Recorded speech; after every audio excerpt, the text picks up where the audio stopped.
नमस्कार, रॉयल पत्रिका में आपका स्वागत है। मैं हूं आपके साथ निशान सतराना। आज हम एक ऐसे केंद्र पे आए हैं जो एक चर्चा का विषय बना हुआ है। पूरे राजस्थान में 19 ब्रांचों का संचालन होना बड़ी बात है और किस तरीके से वो ब्रांचों को मैनेजमेंट करना, ये सबसे बड़ी बात है। जी हाँ, मैं बात कर रहा हूँ कृषि गौ सेवा केंद्र की, जो राजस्थान गौ सेवा संघ द्वारा संचालित किया गया है। 1962 से जो ये गौशाला है, ये केंद्र ये चल रहा है, वैसे 1900 संचालित है।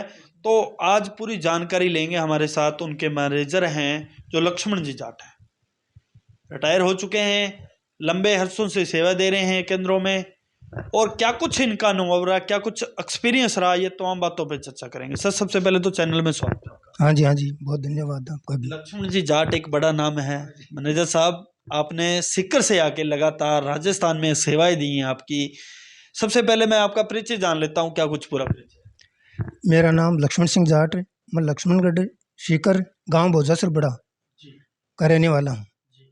और मैं 2 जनवरी 1985 से ये राजस्थान गौ सेवा संघ में एक छोटे से कार्यकर्ता के रूप में आया था और धीरे धीरे करके मैं मैनेजर के पद पर भी रहा हूँ, अभी वर्तमान में भी हूँ। और सितंबर 2021 में मैं रिटायर्ड हो चुका हूँ और अभी मानदेय पर कार्य कर रहा हूँ। कृषि गौ सेवा केंद्र बड़ा नाम है, 19 ब्रांचेस संचालित की जा रही है। आपने कहाँ कहाँ अपनी सेवा दी?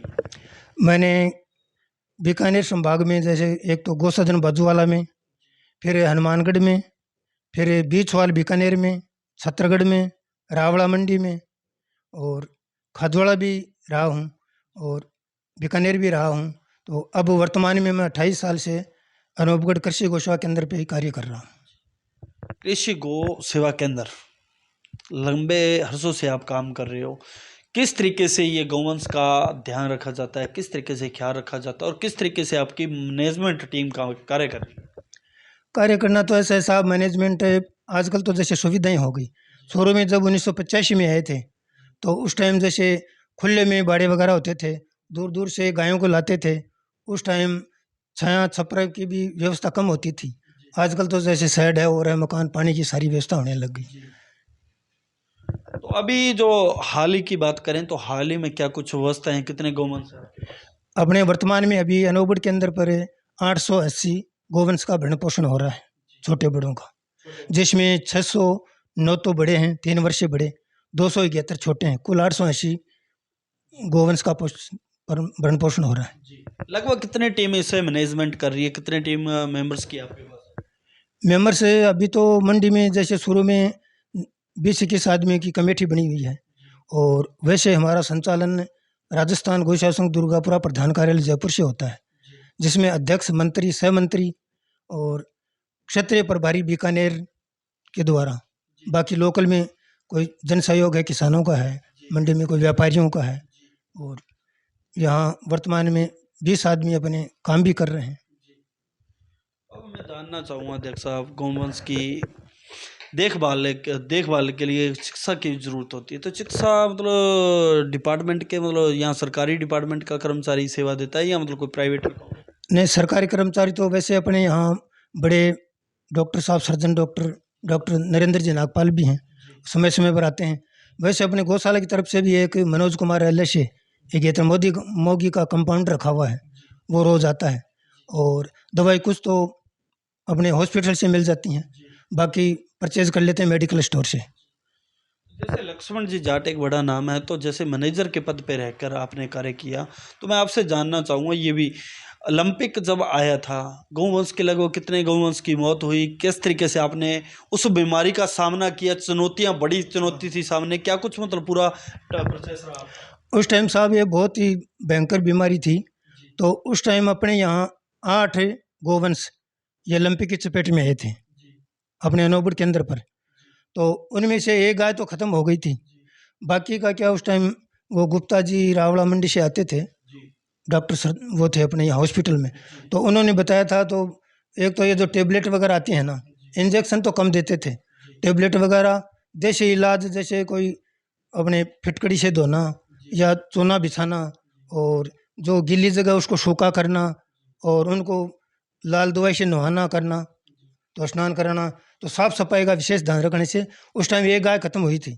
तो उस टाइम अपने एसडीएम साहब, तहसीलदार साहब का भी टूर होता था, बड़े बड़े डॉक्टर, जॉइंट डायरेक्टर वगैरह वो भी आए थे, तो इस हिसाब से अपन ने बचाव किया था। तो जैसे मान लो यहाँ गौवंश के लिए क्या कुछ सुविधाएं हैं आपके, जैसे गर्मी के मौसम और ठंड के मौसम के लिए? गर्मी में अलग अलग, जैसे खुले बाड़े भी बने हुए हैं और छायादार शेड भी बने हुए हैं, और सर्दी में लंबे शेड बने हुए हैं, और बाकी पेड़ भी बहुत हैं, पेड़ों के नीचे भी बांध देते हैं, और बढ़िया पानी है, 24 घंटा पानी लाइट रहती है, और अच्छा पानी है, साफ पानी है, बढ़िया सुविधा है। पेयजल के लिए मतलब खेल वगैरह बनाए हुए हैं कुछ? हाँ, सब सारे बाड़ों में लंबी खेड़ें बनी हुई हैं, जो साफ करके उनमें वो कड़ी बोलते हैं, चूना बोलते हैं, वो भी डालते हैं, और साफ पानी चलता है 24 घंटे, पानी कभी भी है। तो जैसे लक्ष्मण जी, मतलब आपका क्षेत्राधिकार है, जैसे कोई मतलब गाय वंश का दुर्घटनावंश कोई फ्रैक्चर हो जाता है, या मतलब किसी प्रकार की मतलब कोई अपने कह सकते हैं कि दुर्घटना हो जाती है, तो आपका क्षेत्राधिकार क्या रहता है, कितने किलोमीटर तक आप लेके? ऐसा है साहब, देखो फ़ोन आने पर या तो जैसे कोई छोड़ जाता है, ज़्यादातर तो छोड़ जाते हैं, और किसी के पास अगर जैसे साधन नहीं है तो हम हमारा ट्रैक्टर ट्राली लेके जाते हैं, आदमी लेके जाते हैं साथ में, वो ले आते हैं, और फिर डॉक्टर साहब को कहते हैं भाई आओ, तो वो उसका ट्रीटमेंट करते हैं। लक्ष्मण जी, कृषि गौ सेवा केंद्र के बात करें तो निजी आय के लिए क्या कुछ संसाधन है आपके पास? निजी आय के लिए ये अपने ज़मीन है 5.25 मुरबा, उसमें से 2 मुरबा तो है वीरानी ज़मीन, उसमें 1 मुरबा डॉक्टर साहब को कहते हैं भाई आओ, तो वो उसका ट्रीटमेंट करते हैं। लक्ष्मण जी, कृषि गौ सेवा केंद्र के बात करें तो निजी आय के लिए क्या कुछ संसाधन है आपके पास? निजी आय के लिए ये अपने ज़मीन है 5.25 मुरबा, उसमें से 2 मुरबा तो है वीरानी ज़मीन, उसमें 1 मुरबा तो मतलब लेवलिंग करके सही कर लिया, एक की मिट्टी उठा रहे हैं, तो 3 साढ़े 3 मुरबा में जैसे पानी लग रहा है, और 22 बीघा में करीबन गौशाला है, तो उसमें हरा चारा या सूखे चारे के लिए व्यवस्था, और बाकी सीजन में किसान भाइयों से, व्यापारियों से भी संपर्क करते रहते हैं। तो जैसे मान लो तूड़ी वगैरह का स्टॉक क्या रहता है, तूड़ी वगैरह कहाँ कहाँ से लेके आते हो, भामाशों का क्या योगदान रहता है? भामाशाह का तो ऐसा है साहब, जैसे मंडी में जैसे 4-5 गौशालाएँ हैं, तो अपने यहाँ कुछ ज़मीन है, इसलिए भामाशाहों का सहयोग तो रहता है, लेकिन इतना ज़्यादा मतलब लार्ज स्केल पे नहीं होता जितना। हाँ। तो जैसे मान लो आपने बताया कि 800 से अधिक है गौवंश, तो मतलब आपका क्या कुछ एक्सपीरियंस रहा, आपने मतलब एक क्या मन की तमन्ना हुई कि अपने गौवंश की सेवा करें, और अपनी मतलब सेवा में कहीं ना कहीं निस्वार्थ होकर सेवा करना, ये बड़ी बात है। देखो ऐसा है साहब, शुरू में मैं तो पढ़ाई करता था, और मेरे 2-3 भाई गौशाला से जुड़े हुए थे, जो परमानेंट थे, तो उनकी बदौलत ही मैं इन केंद्रों पे आ गया, और उस टाइम तैयारी भी करी, नंबर आने वाला था, लेकिन मेरा यही लिखा हुआ था भाई चलो गायों की सेवा करनी है।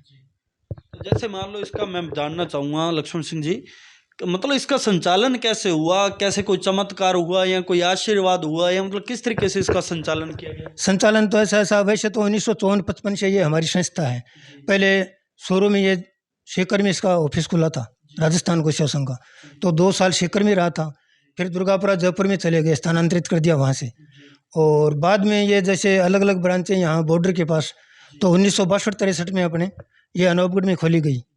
शुरू में यहाँ 3-4 सज्जनों का सहयोग था, जो बाहर के बीकानेर, नौर बादरा साइड के थे, और एक यहाँ सुनते हैं कि ये रेलवे स्टेशन के पास स्टेशन मास्टर जी थे, तो उस टाइम गरीब लोगों को सस्ते चावल, शक्कर, चीनी और चाय तेल वगैरह देते थे, मिट्टी का तेल वगैरह, तो 10-20 गोवंश वहाँ रखने लगे, उनको चारा पानी देने लगे। फिर उन्होंने यहाँ ये नज़दीक अपने नहर के नज़दीक ये ज़मीन देख ली कि भाई ये ज़मीन खाली पड़ी है, तो यहाँ बाड़े बनाए, और फिर ये धीरे धीरे व्यवस्था हुई, फिर इस ज़मीन को अलाटमेंट करवाया, तो 51 बीघा ज़मीन तो पहले अपने सुरतगढ़ में एडीएम साहब बैठते थे, तो उस टाइम अलाट करवा ली थी, बाकी 80 बीघा 4 बिस्वा वो करणी सिंह जी राठौड़ कलेक्टर साहब थे, उस टाइम अलाटमेंट करवाई थी। तो मैं अब ये भी जानना चाहूँगा, मतलब राजस्थान गौ सेवा जो संघ है वो मतलब उसके चुनाव भी होते हैं, लेकिन अब वर्तमान में बात करें तो वर्तमान में किस तरीके से 19 ब्रांचों का संचालन किया जा रहा है? 19 ब्रांचों में कितने लगभग गौवंश है जो कि हरे चारे से प्रभावित नहीं होती हैं, समय समय पर हरा चारा मिलता है, और जैसे चारा आप भामाशाह से क्या लेते हो योगदान के रूप में, तो वो कितना मतलब कह सकते हैं 19 ब्रांचों में मिलता है, तमाम ब्रांचों में? हाँ, सब में मिलता है। हाँ। जैसे मान लो कोई भामाशाह आकर कोई जन्मदिन मनाता है अपना, या मतलब ऐसा कोई मामला सामने आया जन्मदिन वगैरह मनाए? जन्मदिन तो कोई यहाँ तो कम ही आते हैं, वैसे अपने जैसे बीकानेर या दुर्गापुर जयपुर में ज़्यादा आते हैं, बड़े शहरों में। और करीबन अपने अभी सारी ब्रांचों में 8,000 के लगभग गोवंश है। तो जैसे दानदाताओं से या सरकार के सहयोग से या खुद की थोड़ी बहुत जो ज़मीन है उनसे ग्रीन फॉडर है, सूखा चारा है और है, उस हिसाब से पोषित हो रहे हैं। अभी तो जैसे मान लो कोई निजी आय के लिए गौवंश का दूध, जैसे मान लो कोई डेयरी पे डाल रहे हैं, मतलब ऐसा कोई निजी आय के लिए निजी आय के लिए जैसे अपने अभी 3.5-4 कुंटल दूध होता है, तो वो मंडी के सज्जन लोग ले जाते हैं यहीं से। और कुछ किसानों से जैसे कणक इकट्ठी कर लेते हैं दाने के लिए, गायों के लिए, और कुछ यहाँ बिजाई कर लेते हैं। तो सबका सहयोग इस हिसाब से होता है। फेरी के लिए कोई रथ वगैरह? नहीं जी। अच्छा, तो ये तो मतलब गाइडलाइन क्या रहती है आपकी? जैसे राजस्थान गौ सेवा केंद्र संघ है जो, उसकी गाइडलाइन के मुताबिक किस तरीके से वो संचालित की जा रही है? क्या कुछ गाइडलाइन रहती है? गाइडलाइन ऐसा है साहब, कुछ तो जैसे संस्थाओं के पास ज़मीन है उनमें प्रोडक्शन करो, और जैसे अपने संक्रांति आती है या गोपाष्टमी आती है, तो उस टाइम साल में एक बार जैसे मंडी में चक्कर लगाते हैं, तो उसमें जैसे कुछ नकदी आ गया और कुछ खड़ा आ गई, चूरी आ गई, कुछ वो सहयोग मिल जाता है। और जैसे फसलें वगैरह नहीं निकालते हैं जमींदार 12 महीने से, तो किसी ने जौ की तूड़ी दे दी, किसी ने अपने कणक की तूड़ी दे दी, किसी ने जौ दे दिए, कणक दे दिए, तो वो सहयोग के रूप में गायों के लिए दाना के रूप में मिल जाता है। लक्ष्मण जी, एक बात मैं आपसे और भी जानना चाहूँगा, मेरे अभी ख्याल में है, मेरे जानना भी जरूरी है। तो जैसे मान लो वार्षिक कोई कार्यक्रम, भागवत कथा वगैरह, कोई ऐसा कोई आयोजन करवाते हो? आयोजन साहब इन सालों में तो अभी करवाया नहीं, पहले करवाते थे, गोपाष्टमी पर वगैरह जैसे वो करवाते थे। हाँ। तो अभी कितना टाइम हो गया करवाया नहीं जैसे? अभी हो गया करीबन 3-4 साल। तो लक्ष्मण जी, ऐसी भी पहल होनी चाहिए जैसे कि तमाम जो कि प्रेमी गौवंश के साथ आकर अपना मतलब समय बिताए, या मतलब गौवंश से उन्हें जोड़ा जाए, ऐसा कोई मतलब कोई कार्यक्रम? हाँ, कार्यक्रम साहब आगे करने का विचार कर रहे हैं, वैसे तो संपर्क कर रहे हैं, मंडी में भी करते हैं, बाकी सबसे व्यवहार कुशलता रखते हैं, सबको संतुष्ट रखते हैं। और वैसे भी लोग जो आते हैं अपने दूध लेने वाले हैं और भी दूसरे मिलने वाले हैं, बहुत अच्छा अपने के व्यवहार कुशल, सबसे अच्छा संपर्क रहता है। तो हमारे चैनल के माध्यम से तमाम गौ वंश के जो प्रेमी है, सज्जन है, जो भामाशाह है, उन्हें क्या कुछ अपील करना चाहते हो, क्या कुछ कहना चाहते हो?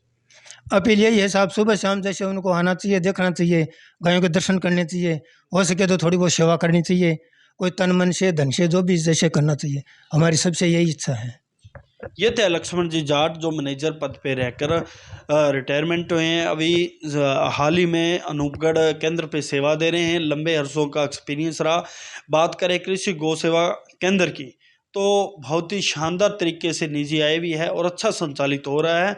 बात करें गौवंश की, तो गौवंश बहुत ही देखभाल के साथ जो उसका संचालन किया जाता है। इनकी टीम मेंबर्स हैं जो कि पूरे एक्टिव मोड पे रहते हैं और समय समय पर गौवंश की सेवा करते हैं।